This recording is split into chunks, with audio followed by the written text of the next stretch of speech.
I'm going to start my video off today with my definition of sustainable agriculture.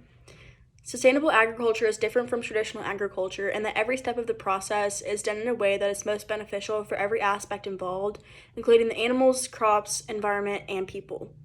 My first topic is going to be sustainable ag, which protects soil and increases fertility. One way of doing this is by doing crop rotation opposed to using fertilizers, which is healthier for the soil and the environment. Labor intensive rather than always using machinery is another way to be sustainable in agriculture, and multi-use equipment rather than single-use equipment. The main thing I took away from this PowerPoint was that the farms are ecosystems and not factories. Then there's the three spheres of sustainability: environmental, social, and economical. Environmental uses natural resources, environmental management, and population prevention. Social uses education, standards in the community to keep the environment friendly. And economic uses research and development, economic growth, and cost savings. In my opinion, research and development is one of the most important parts because without research and development, you wouldn't be able to cut in cost savings or reach economic growth. My next topic is going to be integrated farming. Non-integrated farming uses large intensive farms that specialize in only one thing, for example, corn. And integrated farming uses crops and livestock working together to create a cycle. A quote that I took from the PowerPoint is, "Manure is used to enhance crop production, and crop residues are used and byproducts to feed the animals." Then I used the topic of pig and chicken tractors.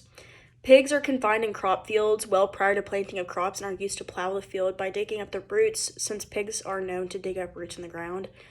And poultry are confined into orchards or vineyards after harvesting to clear all the rotten fruit and weeds, while fertilizing the soil as well. And then my next topic is livestock handling.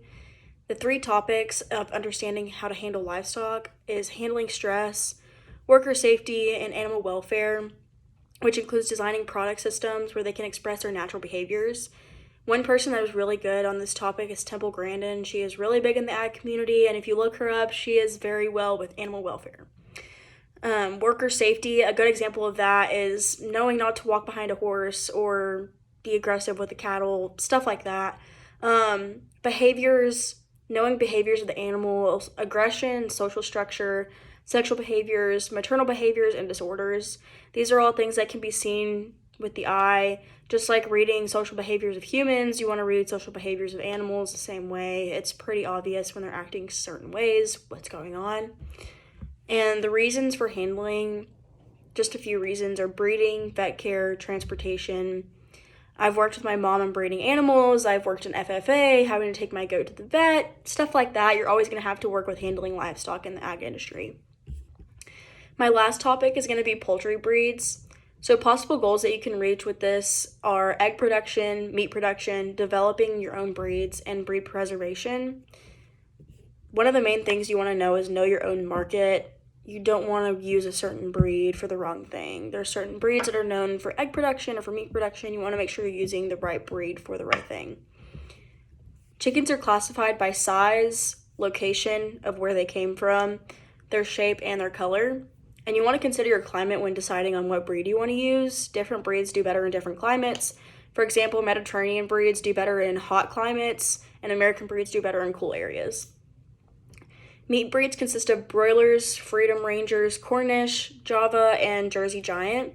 And dual-purpose breeds, which would consider meat and egg breeds, consist of Brahma, Delaware, Plymouth Rock, and Rhode Island, just to name a few. And these are all the things that I learned so far during the semester.